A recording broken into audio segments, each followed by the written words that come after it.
Welcome to another episode of the Power Connector podcast. I'm your host, Derek Dickow, and with me today is a special guest, a dear friend of mine, someone I admire and respect in business and family and in life. Ron Boji, President and CEO of the Boji Group, recent awardee of the Chaldean Chamber of Commerce Annual Business Person of the Year Award, celebrating his 25th year in business with the Boji Group and the purchase of their building in Lansing. Company's got more than 600 employees in several states, several different asset classes, commercial real estate, petroleum, hospitality, retail. Just a terrific gentleman, family guy, community guy, someone, again, I look up to and admire. I appreciate you being with us today, Ron Boji. Welcome to the Power Connector podcast. Thank you. As I start all of these conversations, and I think it's important to consider what is the best way to prompt someone like you, is what's new and exciting with the Boji Group. Well, thank you, Derek, for having me here this morning. It's truly an honor and a pleasure to be here in front of you. You are a very good friend of mine. I've always looked at you as like a little brother. My wife and I have always looked at your forecasts of where you've projected, and we're very proud of you. Thank you. Where is Boji Group? 25 years. Amazing. It seems like it was yesterday. You know, it's really evolved to understand what is private-public partnerships all about. And I know we'll talk about that later on. But what we've been able to do even more recently is really get into the private sector here in Birmingham. We've got 6 different developments that are going on in Birmingham. We're very excited, very bullish about the Oakland County area. Obviously, we just came off of our big development in Royal Oak. But here in Birmingham, 6 different developments, all spearheaded by Restoration Hardware, RH, the new gallery facility over on Old Woodward and Brown. That'll be piggybacked with a mixed-use development that I'm doing with a great group of partners. We brought the historical renovations of Old Woodward and Maple, the former Panera Bread site, brought in Crate and Barrel, and then we put our corporate headquarters on the 2nd floor, which we celebrated that as well. It's a fun office. You know, office sector is changing. You've got to make an environment where the employees want to come to work every day because they have that option. We're doing another exciting development by Market, where we're building a 3-story mixed-use development, spearheaded by Sammy I from Phoenicia and Forest. He's opening a supper club, and it's going to be called Wilder's, named after his son. Okay. Yeah, it's going to be exciting. Tableside service, all maitre d' style, all in their tuxedo type of outfits, and it's a bistro, so it's 72 people. He's got private dining down below. 2nd floor is office, and 3rd floor is 1 unit for rent. For somebody that would like a nice 2,600 square foot overlooking the park and being in downtown Birmingham. I might know somebody that fits that bill. That's for sure. We would be honored to have you, my friend. Well, congratulations on everything that you're doing locally here in Birmingham. But your business spans the country, really. You look at opportunities not just locally but nationally. A company generates more than $500 million in revenue.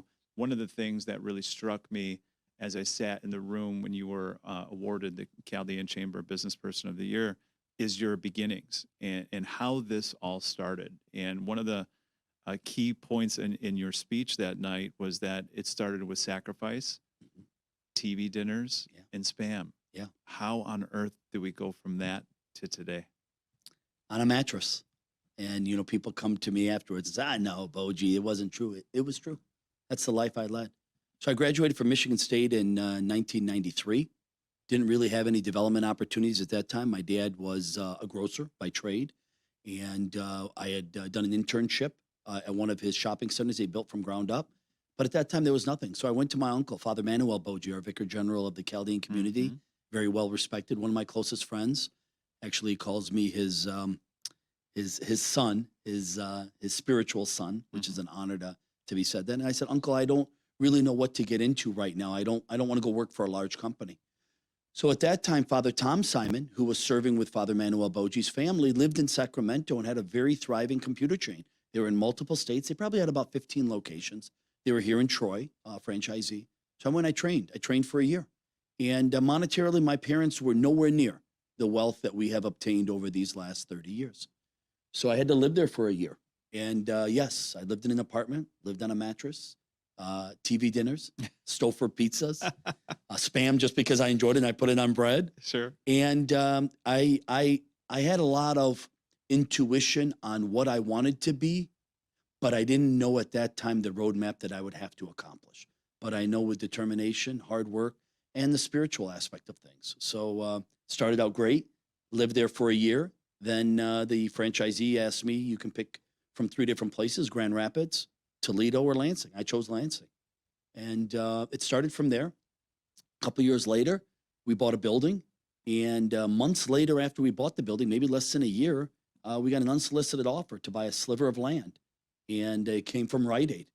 And then May 8th of 1998, that's when our lives changed.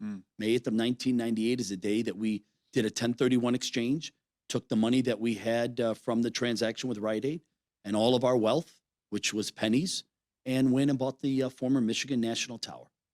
There's a little part to this story that I'd love to further, if you don't mind. You mentioned that your father was very adamant, I guess you could say. It's either you're either with. It's one of the greatest lines I've heard in business. If you could a little bit more about you're that. Either with me or you're not. Yeah. And I chose to be with him. So being married, freshly married to my beautiful Heather for now 27 years. It's we have a 1-year-old daughter at that time. I've got 4 daughters now. And I wanted my percentage to be able to go buy a home. And he said, no, you're either going to be with me or you're not. And with that, in turn, I knew what he meant by that. And I was short-sighted. He was not. And that's the wisdom and fortitude that my dad has. And we stayed together for all these years. And I even joked to many people, I think Dad hired and fired me 5 different times during the duration of the tower. We'd be in the basement of the building and somebody up on the 20th floor would call down and say, is everything okay down there? We hear some rumbling. It was Dad and I talking in a very passionate way. But we went from the basement up to the 23rd floor. And again, you've said it perfectly, 4 industries. We're in Michigan, Ohio, California, distribution. We're in the petroleum industry. We're in the lodging industry. And of course, the real estate development industry, which is Boji Group. In more than 600 employees across all these states. How are you able to manage and develop a corporate culture where people say, I've been with the Boji Group 30 years now. How are you able to cultivate those types of relationships with people as the leader of the company? Family.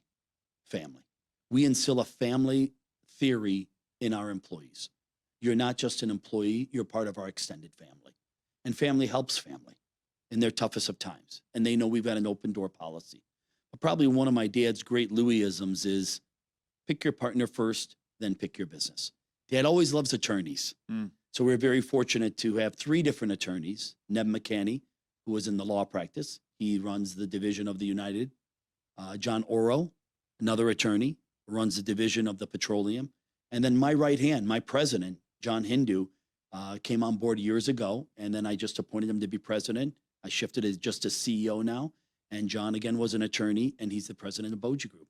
So we pick our partners first, and then we pick our business. That's an interesting way to do things. And your business really very different aspects of business, from hospitality to retail to distribution, and of course, commercial real estate, where you own more than 60 buildings throughout your portfolio.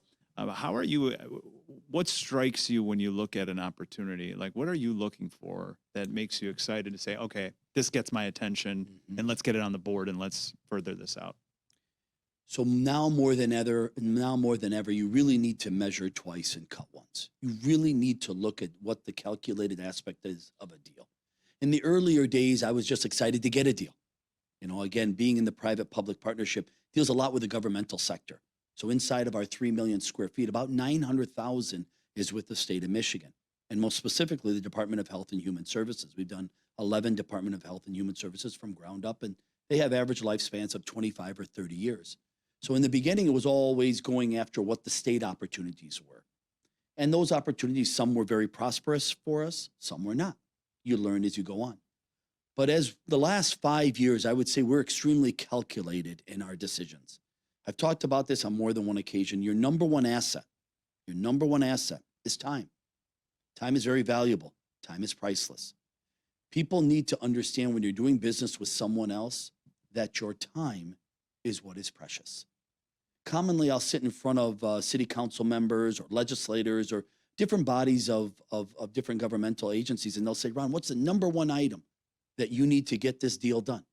I said, very simple. I need a definitive time.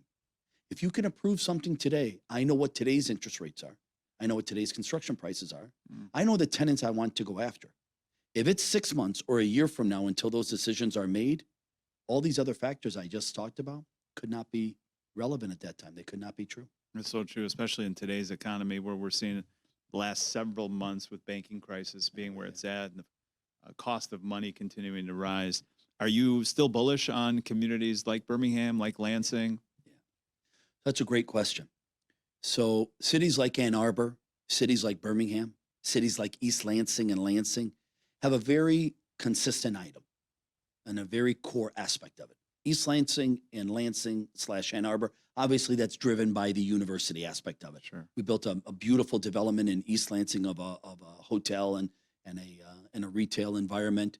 Haven't done much in Ann Arbor, but it's a great community. And then obviously Lansing is the capital city. It's always going to be vibrant with what takes place, but it's also going through a facelift. And we're going to be very blessed to be a new city hall inside of downtown Lansing that we're going to be doing along with our numerous other developments. But Birmingham and Oakland County, specifically Royal Oak, Ferndale, Birmingham, is just a dynamic opportunity. It's all about live, work, and play. That's a big focal point of real estate development right now. And it's always about an experience. And if you can't enjoy your experience in Birmingham, then I don't think you know how to enjoy You're an probably experience. in the wrong place to be, that's for sure. It's a lifestyle. Yeah, one of the things I love about Lansing is seeing your name. I mean, we're from the Chaldean community, the two of us, so we're very proud of each other, proud of our name, proud of our rich heritage, and it's nice to see when I drive into Lansing, you see the Boji Tower. And I remember texting you one day, the facade, and you're like, turn around, and we've got the Louie next door. Yeah, which of course was a tribute to your father, Louis Boji. Tell me a little bit more and give us an understanding about the impact that he had, not just on working together as father and son, not just as building a business. You referenced it earlier, the Louieisms. Tell us a little bit more about the Louieism and how they've made an impact on your day-to-day. Thank you. So Dad is very inspirational. Dad is very passionate. And even though 4 years ago in March 16th of 2019, he did have a massive stroke. He cannot talk and he cannot walk. But his wisdom and his actions speak louder now more than ever. His patience speaks louder now more than ever. And I think that's a tribute to him. And it's a tribute to our family and his ancestral of his father and grandfather and the Boji family. So yeah, it did start out challenging. When we went into Lansing in 1998, we were not part of the good old boys. We were not part of the system that had been generational. The Ides and the Fergusons and the Genelozis and all these names who have done many, many state buildings. We came in, and I had a mentor there. I had a person that I was actually able to talk to quite a bit. A gentleman by the name of Dennis Muchmore. Dennis Muchmore. Dennis Muchmore is a staple inside of the community of Lansing and across the state. He was a lobbyist at that time with his own firm, and then he became in associations, and then the chief of staff to Governor Snyder. And all the way through, from literally the first day of being in the building, Dennis mentored me. I got to meet him unexpectedly when I walked out of a staircase, got lost in my own building, and Dennis says to me, "Boji, what are you doing here?" And I said, "I'm sorry, sir, I'm sorry." He goes, "Sit down." 3 hours later, just kept talking to me, and years and years and years of talking. And one thing he said that proved out very well for us is, you did not just buy a bricks and mortar building. You bought a political, institutional building. What you do with it is up to you. And after those 25 years in 4 different industries all across the state, we've been very successful. But it started off interesting. We wanted to put our name on the building, and many people were in opposition. Even some of the tenants said to us, if you decide to put your name on it, we may look differently on the renewal of our lease. Wow. So we had to spend our time doing this. We had to be very strategic in it. Mm-hmm. And the big point is when we did our Capitol View building, when we did the big development across the street, which was the old Senate parking lot, we did a development with the state of Michigan, city of Lansing, where we erected a 1,280 car parking deck. It was our first opportunity to really understand bond financing. But simultaneously, we had to build a 145,000 square foot spec office building. And we were very fortunate. The state of Michigan came out with a bid. We won the bid while the building was being erected. And when that took place, that showed the people of Lansing we can really get things done. Sophisticated enough to handle complex opportunities. Absolutely. And then, of course, execution. And then, Michigan National had been bought out by ABN AMRO. ABN AMRO got bought out by I think it was Michigan, forget which other bank, but it just kept being bought out. Standard Federal, excuse me. And in turn, we said, enough is enough. We're not going to keep changing a name on a building. We've proven ourselves. I went to Dennis and I said, Dennis, what is your thoughts? He says, it's time. And I think that was probably in, 2003, around 5 years, 6 years later, we put the name up. And forever, it's now ingrained in many people's minds of the Boji Tower. 250,000 square foot, 25-story building, 2 floors below grade, 23 above. Tallest building in Lansing, can never be taller. It is beyond the peak of the Capitol, because the old story goes, Ari Olds wanted to build a large building and bring his Oldsmobile employees to here. So he sat with the governor, and the governor says, you can't do that. It's going to be taller than the peak of the state capitol. He said, no problem. I'll move my 300 employees to Detroit. The governor said, no problem. You can go ahead and build your building, sir. Very good. Negotiations. And then after time, this building was sold to Bud Stoddard, the owner of Michigan National Bank. And Bud Stoddard built the Farnham building. Before it was the Farnham building, he built it. It was called the Stoddard building. And under the ground, there's a tunnel, a very active tunnel off of Allegan. Connected to the Capitol. Connected from the tower to at that time, to the Stoddard building. And it was owned by one family. And years later, now it's owned by one family. And I did it as a tribute to my father, the Louis. It's just a beautiful, beautiful building. The governor was very kind in coming and christening the mural. We have a 25 by 15-foot mural of my father and all of his wisdoms. We commissioned the Capitol artist, Joshua Risner, who's done the former governors. And he sat with my dad in my dad's state, along with Father Manuel. We brought him to Shenandoah. We went through the Culture Center. He sat with us many times. And we brought a picture of 1987 that I found that my father was shaking the hand of the mayor of Marysville. It was my dad's first development. And we took that handshake, which is my dad's common saying, another Louieism. My handshake is my bond. That's all you need. Any document can be broken, but no handshake can be taken away. I love that, yeah. So in turn, everything is derived by that. And it talks about the father's dream, hence the name of the mural. It talks about, it shows a dad with a son and a stethoscope and what that means. It talks about a boy fishing and what that's all about. It talks about a large eagle and what the eagle means to everything. So really, I didn't want to bring a lot of the Chaldean community specifically. I wanted to bring what Louis is all about and what a father is all about, which I feel my dad depicts what the greatest father is all about. Yeah, it's an amazing journey, and it's an amazing honor that you definitely stepped up and honored him that way, memorialized, for generations to see, and especially people that follow our community to appreciate and to learn and be inspired from. And it's in a community that everybody goes to, whether you're in the political arena or whether you're just visiting because your second grade class takes you to the state capitol. That's one thing about being in the capital city. There's only one. That's correct. Yeah. Speaking of one, there's only one Ron Boji. And over the course of your career, I think the first time that I met you, and I'd love to just inject some of this personal relationship stuff, but the first time we met, I was at Frank and Judy Jonah's house, and there was a function for, and this was probably 2000 or 99, and there was a function for Congressman Joe Nolenberg. And I remember he stood in the stairs and he gave this 15-minute speech about the state of politics and how we can engage better with our community, our growing community at the time, still growing to this day.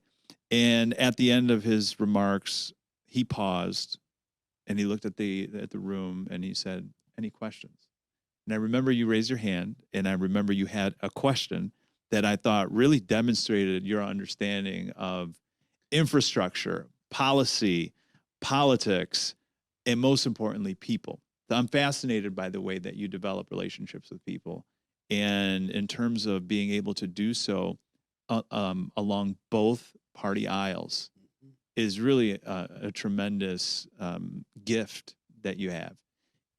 Teach me more about how you do that. How do you develop relationships with people that you may not always agree with, but you are working towards an important goal for you, for the state, for the community, and dare I say it, someday the country. Thank you. So my daughter Grace says it wonderfully in the interview that we had on the on the video that took place for the honoring of the Chamber of Commerce. Dad teaches us three things: family, faith, and relationships.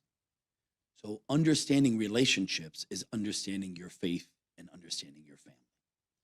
So I think one of the greatest gifts that I've been blessed with by the Lord is the opportunity to embrace somebody, the opportunity to ask a question, to understand someone, and to truly feel the passion of what is taking place.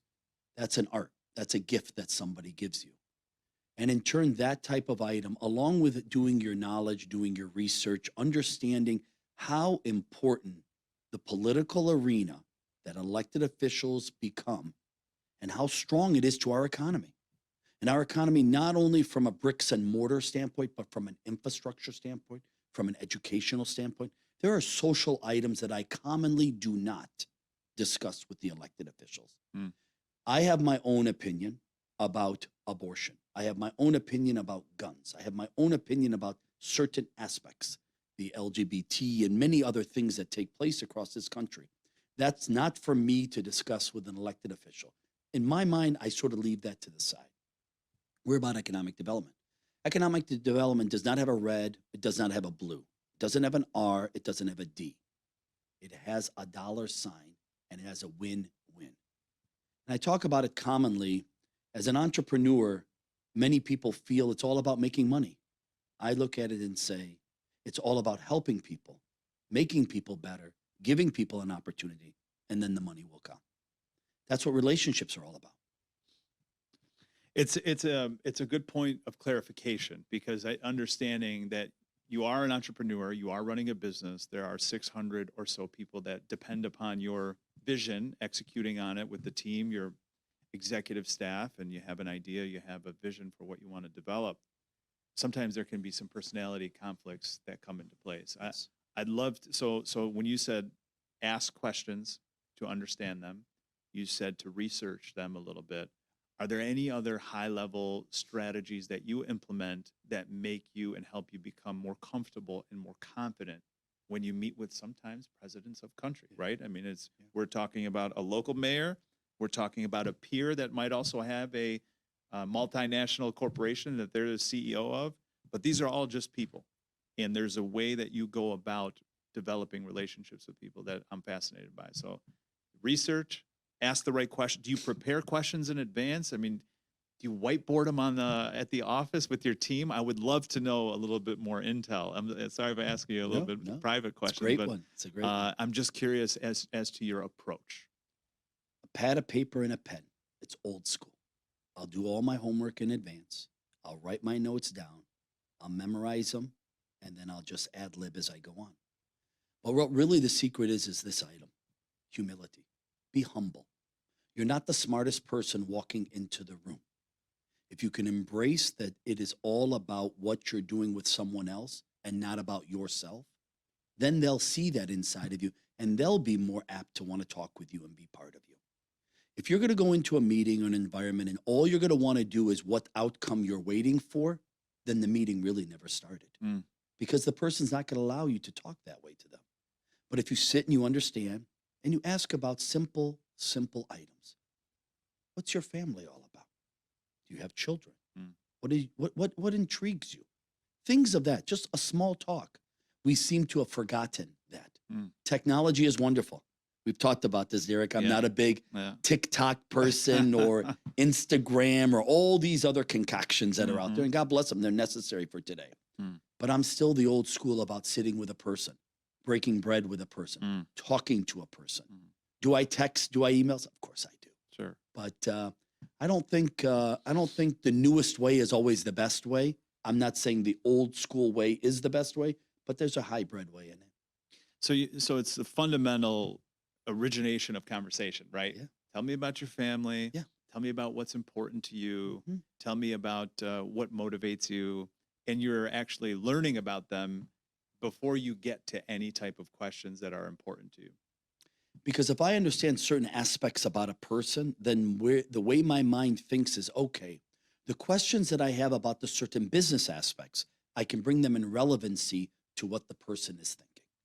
So if you can do that, then you can allow them to feel comfortable talking to you. Yeah. I think that's a very important item that I've been able to be gifted with is the other side feels comfortable talking to me.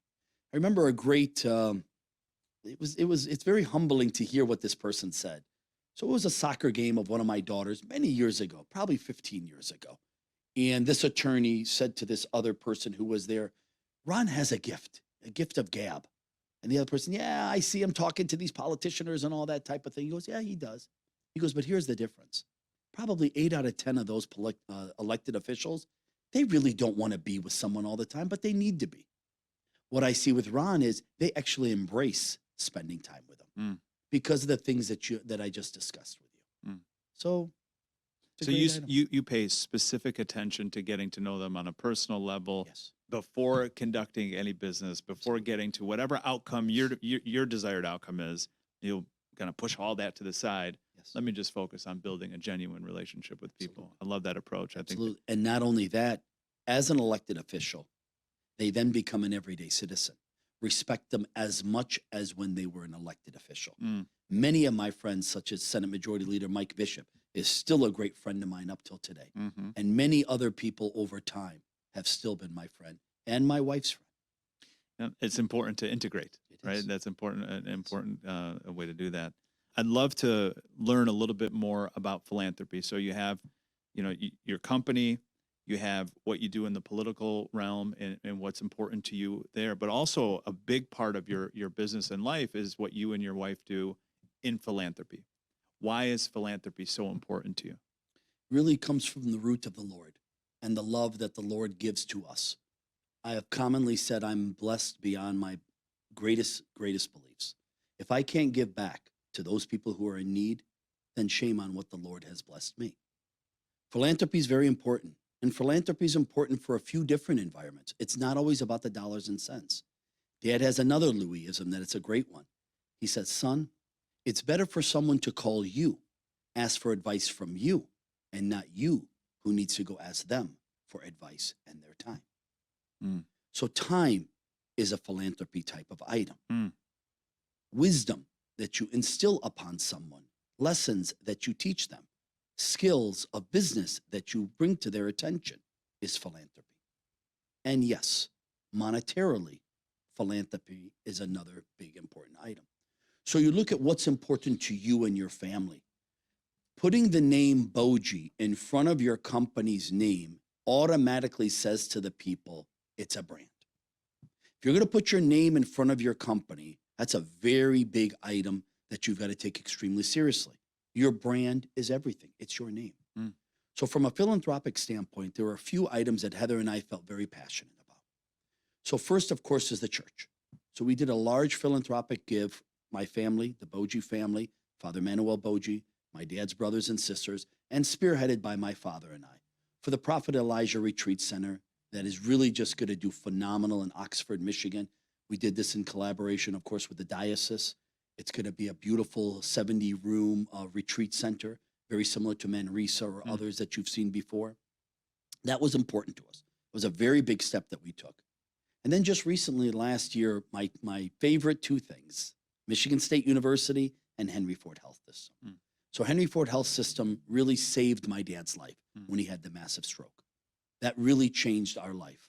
And then in turn, earlier, I did a large transaction with Henry Ford over at their Royal Oak division where we did a big medical office building for them. My love for Michigan State is very well known. Graduated from there, been a big Spartan all my life. Love the athletic side of it with Coach Mel Tucker and Coach Tom Izzo, who joined us on the award that I won. So I felt it was just a very easy move to make. Henry Ford did a major development with Henry Ford on their research and development. They're going to bring a brand new medical school to downtown Detroit. They're going to bring a brand new health and wellness to Detroit. They're going to be able to bring many different synergies, very similar to what they did in Grand Rapids. So Heather and I were the first philanthropic give, and it's going to be the Heather and Ron Boji building that's going to be erected there. It's very exciting. That's incredible. Congratulations. And it's amazing to see. You also inspire other people to do that as little or as much as they can along their journey. And that's, I think, a big part of philanthropy, right? Yeah, and it's not just the big items. Yeah. You know, there's so many different organizations that our foundation has given back to and been a part of.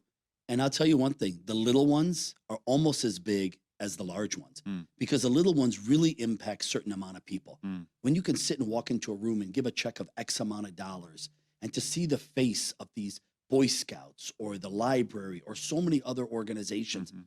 it lights up as big as a 7-digit check. Yeah, makes you feel good too. It makes you feel That's a very good. That's a good part of life is to help out and reach down and help out others along the journey. So thank you for that and teaching us a little bit more about that. I want to ask you one last question before we get to my final question, but it's about mentorship. So you cultivate a relationship with Dennis Muchmore. You said you found him. He found you in a stairwell. Yeah. If you had along your journey in business other people of interest to you that you thought would be ideal mentors at different stages in your career, whether they're in real estate, hospitality, but other areas of business or other areas of life, how do you go about cultivating relationships with high-powered mentors that can be of value to you, where we might not be able to be of value to them just yet because we're still learning about where we're going? So how do you cultivate relationships with mentors? So again, another great question. And as I'm thinking through it and envisioning, so I'm going to go to the most recent mentor that I've had, probably the last 7 years. He sits on the board of Boji Group. He's a loved person by my wife and I, and it's Bobby Shostak.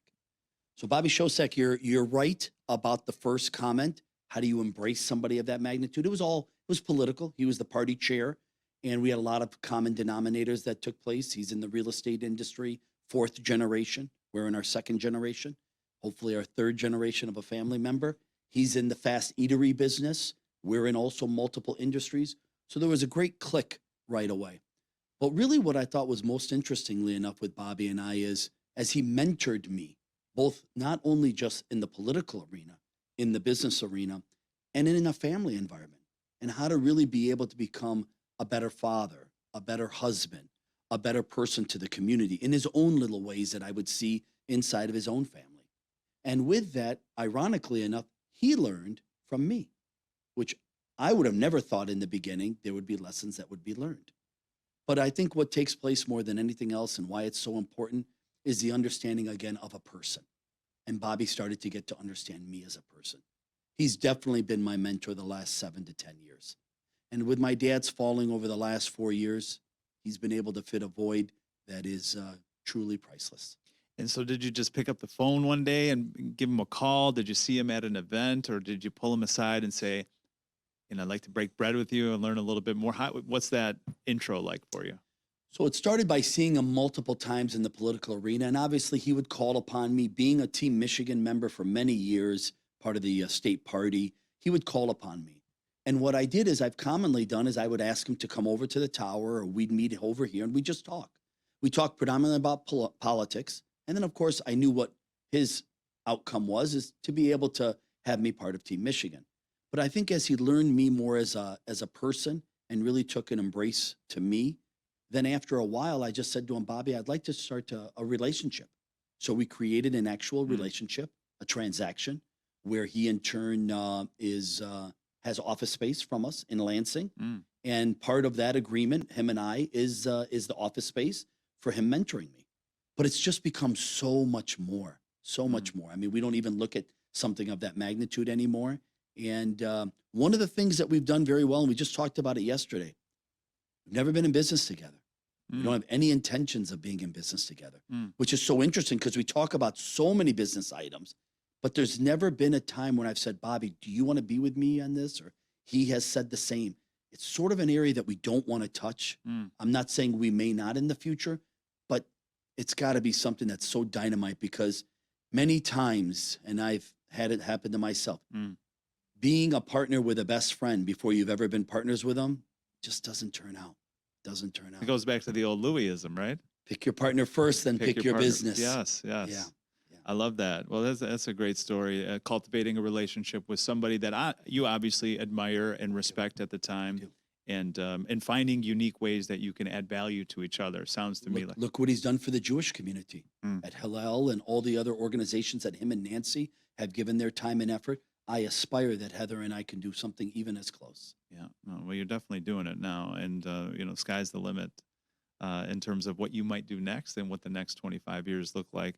I'd love to ask you, we'll just wrap it up here, but somebody's listening in on this or watching this today, and they're just hungry for advice. They're hungry for leadership. They might be in commercial real estate. They might be an aspiring developer. They might be somebody interested in hospitality, maybe building a hotel. They could be in their 20s, their 30s, or they could be interested in just rounding out their balance of their life. What advice might you have for somebody that's listening in that wants to develop at your level someday? Listen a lot. Take the opportunity when you're with somebody who has that greater wisdom because they've been around for quite a bit more. Listen to them. Take notes. Understand what were their successes. Do not be afraid to take calculated risk. I commonly say the word calculated versus people that just say risk, because calculated means you've done your homework. And if you've done your homework, you have a better than 50% chance of success. So for all the young people that are out there trying to aspire, trying to be more than what they are today, don't be afraid to ask questions. Don't be afraid to call just somebody, myself. There's so many people that will just call me and say, Ron, I'm so-and-so. I said, I am familiar with you. Can I have a half an hour of your time? Absolutely. Come on in. Let's talk about things. So you find that right person, you find that right team, and then go down the path of success. You will do it if you put hard work and energy. Derek, you're a perfect example of it. I appreciate that. Yeah, thank you. Well, you've given me a lot of time over the years and always been generous with the time, That's especially. Heather loves you. Yeah, the feeling is mutual. I love your family. I love what you guys stand for. It starts at the top. Yeah. It starts with your father. Yeah. It starts with the upbringing. It starts with the culture, your uncle, Yes. humble beginnings. And I think just observing a little bit more, you had to go through a lot of that stuff in order to be in the chair that you're in today. And I just admire the way you operate your business, your family, the way you lead in politics, and the way you lead in philanthropy. It's thank you for that, for showing us the way. Thank you. I hope you've enjoyed this conversation today with Ron Boji, CEO of the Boji Group, celebrating 25 years of the opening of the Boji Tower. Cheers, Ron, to 25 more. Wishing you and your family all the very best, and hope you enjoyed this edition of the Power Connector podcast. With me, Derek Dickow. You can download this episode and others wherever you find your podcasts, and we'll hope to see you soon.